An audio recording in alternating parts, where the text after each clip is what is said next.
La loi sur la réforme hospitalière pose en son article 1er que la qualité de la prise en charge des patients constitue un objectif essentiel pour tout établissement hospitalier. De même, l'arrêté portant charge du malade dans les établissements publics de santé précise que de tels établissements garantissent un accueil et des soins de qualité en son article 3 et que le malade hospitalisé peut exprimer ses observations sur la qualité de l'accueil et des soins qu'il reçoit. Et plus que de la symbolique, en reconnaissant un droit à la qualité, le législateur a entendu améliorer les relations entre l'administration et les usagers et pose la réalité des droits fondamentaux de la personne dans ce secteur. Il ne s'agit plus de faire de la qualité un mode de gestion du service public hospitalier, mais un instrument de protection des droits fondamentaux des usagers dans le service public hospitalier. Le droit à la qualité dans le service public hospitalier implique la mise à disposition de moyens adéquats pour remplir les missions confiées au secteur. Il implique également des moyens adaptés pour tenir compte de l'évolution technologique et des besoins en santé des usagers. La qualité étant un objectif essentiel du service, l'État a l'obligation de garantir la qualité des soins dans toute la pyramide sanitaire et sa défaillance peut engager sa responsabilité. Ainsi, tenant compte de ces impératifs, le décret 2020-936 du 3 avril 2020 portant organisation du ministère de la Santé et de l'Action sociale a créé la direction de la qualité, de la sécurité et de l'hygiène hospitalière chargée d'élaborer la politique nationale de la qualité des soins. Un programme national de qualité est mis en œuvre à cet effet, mais beaucoup d'insuffisances ont été relevées et le conseiller El Hadji Birame Faye n'a pas manqué de les pointer du doigt dans son adresse introductive, brillante, exhaustive et faisant entrevoir d'intéressantes perspectives. Je voudrais le féliciter pour son texte équilibré et les pertinentes propositions de réforme préconisées. L'accès au service public hospitalier est garanti par l'article 8 de la loi portant réforme hospitalière qui dispose que l'accès équitable aux soins est garanti à tous et la charte du malade ajoute en son article 1er que l'accès est garanti à tous les malades sans discrimination aucune. Les législateurs n'assurent pas seulement l'accès des usagers aux soins. Ils leur assurent également un accès équitable aux soins. Et l'adjectif équitable doit être compris dans le sens d'égalité et justifie également l'accès des usagers aux services publics hospitaliers sans discrimination fondée sur les critères de race, d'origine, de fonction, de fortune ou de religion. À cet égard, la loi du 6 juillet 2010 relative à la promotion et la protection des personnes handicapées assure à celles-ci des soins médicaux nécessaires à leur santé physique et mentale. Elle assure aussi la gratuité des soins médicaux pour les personnes handicapées dans le service hospitalier lorsqu'elles sont nécessiteuses et souffrent d'invalidité sévère dûment reconnue et lorsqu'elles se trouvent être sans soutien. Ainsi, de l'accès égal au service public hospitalier.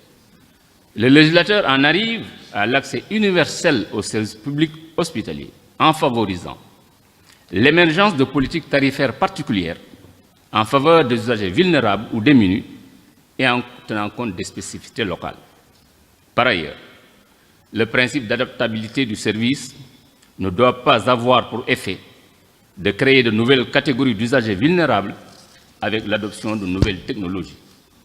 Le plan stratégique santé digitale 2018-2023 répond à cette préoccupation en permettant, par le développement des nouvelles technologies dans le domaine de la santé, d'atteindre l'accès universel des usagers aux services de la santé.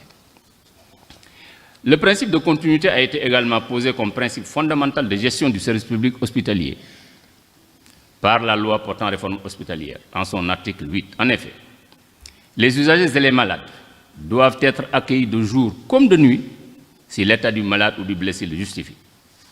De même, les établissements de santé doivent veiller à la continuité des soins à l'issue de leur admission, en liaison avec les autres structures de soins et des professionnels de santé. Ils doivent également prendre en charge les patients qui leur sont régulièrement référés ou leur trouver un lien de soins adapté à leur état. Cette problématique pose de vraies questions dans notre pays du point de vue de l'efficience et de l'efficacité Et pour s'en convaincre, il suffit d'interroger les services de sapeurs-pompiers de jour comme de nuit. Le principe de la continuité qui implique le maintien d'un service minimum en cas de grève se traduit par le fonctionnement régulier et permanent du service. Toutefois, l'exigence de continuité n'est pas uniquement temporelle, elle est devenue également spatiale et géographique. En effet, pour assurer l'équité entre les territoires, l'État doit favoriser l'accessibilité géographique d'un soin sur le territoire national avec le même niveau de qualité. Cette exigence suppose une répartition équitable des professionnels de santé et des équipements sanitaires sur l'ensemble du territoire pour lutter contre les déserts médicaux qui malheureusement sont une réalité du système de santé public sénégalais. Ces principes fondamentaux du service public associés à d'autres aussi importants comme celui de la transparence ou de la participation des usagers au conseil d'administration du service public hospitalier ont en commun de garantir les droits des usagers dans le système de santé publique. On fera toutes choses avec calme, avec adresse, cachant aux malades, pendant qu'on agit, la plupart des choses. Ces propos d'Hippocrate, dans son traité de la bienséance, résumaient l'idée que la personne humaine s'était pendant longtemps effacée derrière les soins ou le progrès scientifique. Pourtant, ce pouvoir médical reposait sur un paradoxe. En effet, comment une science qui ne prétend pas à la pureté ou à la sûreté des sciences physiques et chimiques et qui reste toujours impuissante face aux nombreuses pathologies peut manquer de garantir l'humanité de la personne malade. L'humanisation des hôpitaux et plus tard la démocratie sanitaire ont permis l'émergence et la consécration des droits des usagers du service public hospitalier. Le droit au respect de la dignité humaine et du corps humain innerve tous les autres droits de l'usager du service public hospitalier. Il doit être garanti à toutes les étapes de la vie de l'usager. Il revêt une importance capitale en cas de maladie ou de souffrance. La dignité humaine fonde également le respect du corps humain, garanti par la Constitution en son article 7. Il est protégé par deux règles intangibles, l'inviolabilité et la non-patrimonialité du corps humain. Ainsi, l'article 2 de la loi relative aux dons, au prélèvement et la transplantation d'organes ou au greffe de tissus humains prévoit-il que de tels actes ne peuvent s'effectuer que dans le respect de l'intégrité physique de la personne humaine et pour des besoins simplement thérapeutiques. L'article 6 de la même loi dispose que le don d'organes ou de tissus humains est gratuit et ne peut en aucun cas et sous aucune forme faire l'objet d'une transaction. Le droit du malade au libre choix de son praticien et de son établissement est un principe fondamental de la législation sanitaire. Il est prévu par l'article 4 de la loi portant réforme hospitalière et s'exerce dans la limite des capacités techniques des établissements publics hospitaliers concernés, de leur mode de gestion et des critères d'autorisation à dispenser des soins remboursables aux assurés sociaux. Le libre choix du praticien et de l'établissement fonde la relation de confiance nécessaire à la prise en charge du patient. Dans le système de santé publique, il a une portée limitée, puisque ne peut choisir le médecin qui le prend en charge, l'usager, en raison des lois qui gouvernent le service public hospitalier.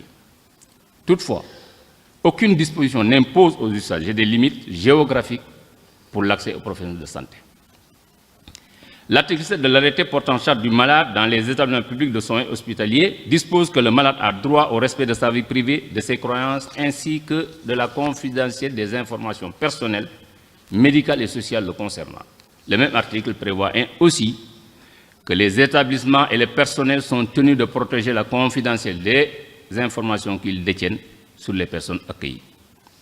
Le droit au respect de la vie privée du malade est une exigence traditionnelle déjà affirmée dans le serment d'Hippocrate. Le caractère sensible des informations recueillies justifie que les usagers soient maîtres des informations et qu'ils puissent décider des personnes avec lesquelles ils souhaitent les partager. En pratique, le respect de la vie privée du malade se justifie également par la mise à nu du corps durant la toilette et les soins ou par les intrusions répétées dans les chambres des malades ou les visites des équipes de soignants au complet. La confidentialité des informations recueillies des usagers revêt aujourd'hui une importance accrue avec les technologies de l'information et de la communication, de sorte que le traitement de ces données de sorte que le traitement des données de santé est encadré par la loi sur la protection des données à caractère personnel qui les qualifie de données sensibles. Le respect de l'intimité des usagers implique également que le personnel des établissements de santé soit tenu au secret professionnel, sauf dans le cas où la loi impose aux professionnels de santé de se porter dénonciateur tel que le prescrit l'article 363 du Code pénal. Le Code de déontologie médicale permet en effet aux médecins de révéler à la famille de l'usager ou la personne de confiance choisie par celui-ci un diagnostic fatal. Mais le secret ne doit pas être un obstacle au partage de données entre professionnels pour une coordination ou une continuité de soins dans le respect des libertés des usagers.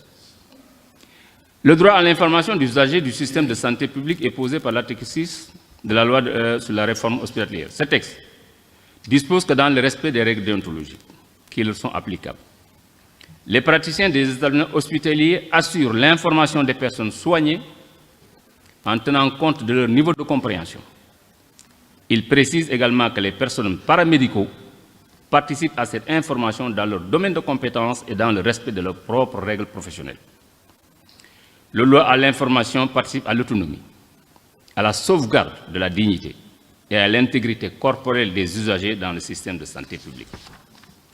L'article 4 de la Charte du malade prévoit que l'information destinée au malade doit être accessible et juste, afin que celui-ci, bien informé, puisse faire le choix thérapeutique. Cette information accessible et juste doit intervenir avant le début des actes médicaux, qu'ils soient préventifs, diagnostiques ou thérapeutiques. Elle doit également porter sur les risques postérieurs fréquents, graves, normalement prévisibles, même s'ils sont exceptionnels. L'information ne doit pas seulement être médicale. Les usagers doivent être informés des tarifs appliqués dans le service public hospitalier, en affichant les tarifs ou en délivrant aux usagers, à leur sortie d'hospitalisation, une facture établissant l'ensemble des soins reçus et leurs coûts différenciés. L'information implique également l'accès au dossier médical dont le principe posé par l'article 8. Cet accès est indirect, puisqu'il ne se fait que par l'intermédiaire d'un médecin choisi par l'usager. L'obligation d'information, à laquelle on ne peut déroger qu'en cas d'urgence, et lorsque l'usager est dans l'impossibilité de donner son consentement, est la condition nécessaire pour un consentement libre et éclairé des usagers. L'article 5 de la Charte du malade dispose qu'aucun soin ne peut être dispensé au malade sans son consentement. L'exigence consentement ne suffit pas. Il faut une nécessité médicale pour justifier l'atteinte à l'intégrité corporelle, sauf cas de force majeure. Le consentement est absolu et doit être donné en toute connaissance de cause pour permettre à l'usager d'accepter ou de refuser les soins qui lui sont proposés. Dans cette dernière hypothèse, l'usager doit être informé des risques éventuels qui encourent et signer une décharge. Le consentement peut également être donné par les parents ou les représentants légaux. À ce sujet, les dispositions de l'article 36, selon lesquelles, au cours d'un accouchement dystocique ou prolongé, le médecin doit se considérer comme étant le seul juge des intérêts de la mère et de l'enfant, sans se laisser influencer par des considérations d'ordre familial, semble être en contradiction avec la loi portant réforme hospitalière. Ce pouvoir médical exorbitant dans ce domaine, qui cristallise les tensions entre médecins et usagers, ne se justifie plus.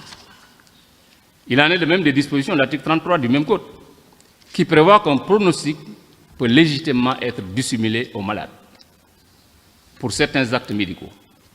Le consentement obéit à un formalisme probatoire rigoureux. Ainsi, pour la recherche médicale, le consentement doit-il être écrit.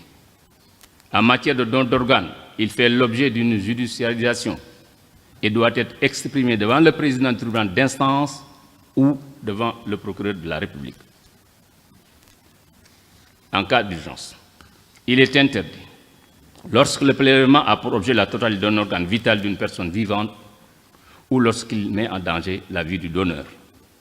Ce tableau des droits individuels doit être complété par les droits sociaux de l'usager, le droit à une assurance maladie. Pour garantir un tel droit, l'État du Sénégal a initié la couverture maladie universelle. Cette initiative offre la possibilité aux personnes les plus démunies de bénéficier d'une couverture de risque maladie. Elle permet aux personnes ayant souvent de faibles revenus d'être affiliées à un régime d'assurance maladie et de bénéficier des mêmes soins que les personnes affiliées aux autres régimes de sécurité sociale. Ce régime de solidarité et d'équité est un moyen efficace pour lutter contre le renoncement aux soins des personnes vulnérables ou démunies. Toutefois, sa viabilité et sa pérennité sont questionnées au regard des insuffisances relevées par le Plan national de développement sanitaire et social. Le système de santé publique sénégalais garantit aux usagers des droits individuels et sociaux lorsque ces droits sont violés. Un système efficace de réparation doit être aménagé pour rendre effectifs de tels droits. La Charte des droits du malade prévoit en son article 9 que le malade dispose du droit de demander réparation des préjudices qu'il estime avoir subis. La saisine des juridictions pour obtenir une indemnisation est la première solution lorsqu'il y a une violation des droits de l'usager du système de santé publique. Il s'agira très souvent de rechercher la responsabilité pénale des professionnels de santé et celle administrative du service public hospitalier. Dans une société qui, à bon droit, refuse la fatalité, il faut s'attendre de plus en plus à une judiciarisation de la relation entre les usagers et les médecins. Cette pression contentieuse sur les professionnels de santé est une nécessité lorsque l'échec médical est inacceptable. Par contre, dans certaines hypothèses d'accidents médicaux qui ne révèlent pas les faiblesses ou défauts du professionnel, son efficacité reste à prouver. Pour le médecin, il est incompréhensible qu'il puisse faire l'objet de poursuites judiciaires alors qu'il a mis en œuvre tout son art et sa compétence au profit de l'usager. Et pour l'usager, il serait inadmissible que la responsabilité du médecin ne puisse être recherchée et même retenue. À cela s'ajoute que de tels accidents deviennent de plus en plus sériels et que les progrès de la médecine, qui profitent à l'ensemble de la collectivité, s'accompagnent d'un accroissement des risques créés par certaines techniques médicales, notamment celles qui sont encore mal maîtrisées, mais qui parfois sont les plus prometteuses.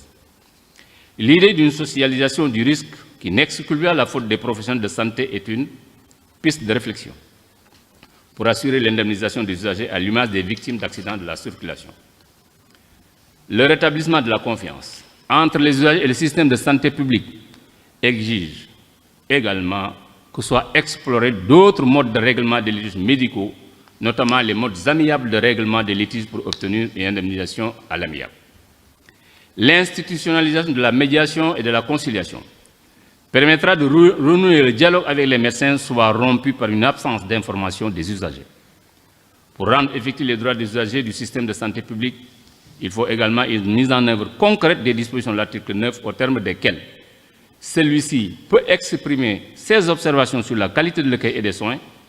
La prise en compte de ces observations et leur suivi permettent d'identifier la violation des droits des usagers et de prévenir les conflits dans le service public hospitalier. À titre de prévention, la formation continue des professionnels de santé et l'évaluation des établissements publics hospitaliers est un moyen efficace de lutter contre les atteintes aux droits des usagers.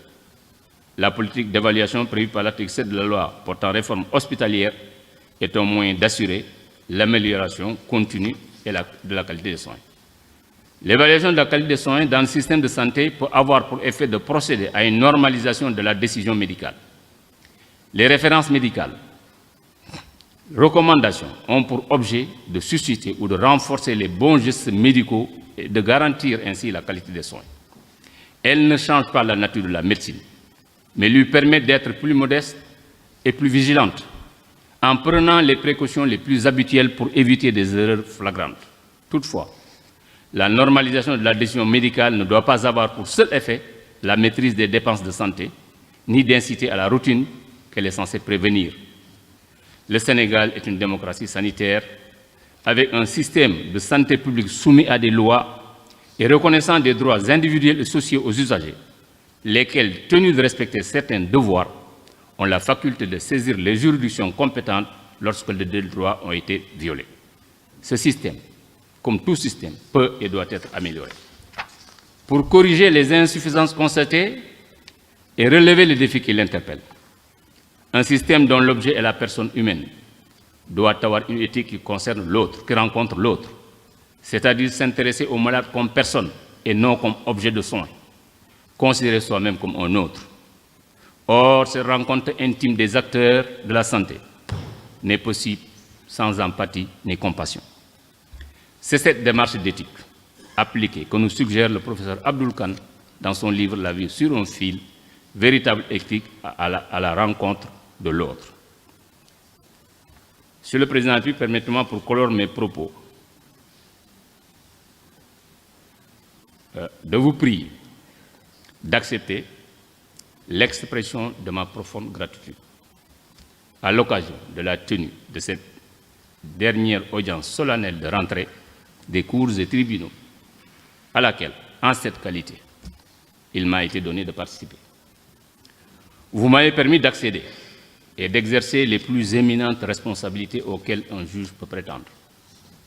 À vous tous, à vous plutôt, à tous les membres du Conseil supérieur de la magistrature d'hier et d'aujourd'hui, à tous mes collègues de la Cour suprême, des cours et tribunaux, à nos collaborateurs, greffiers, assistantes et personnels d'appui, à tous les avocats, à tous les auxiliaires de justice.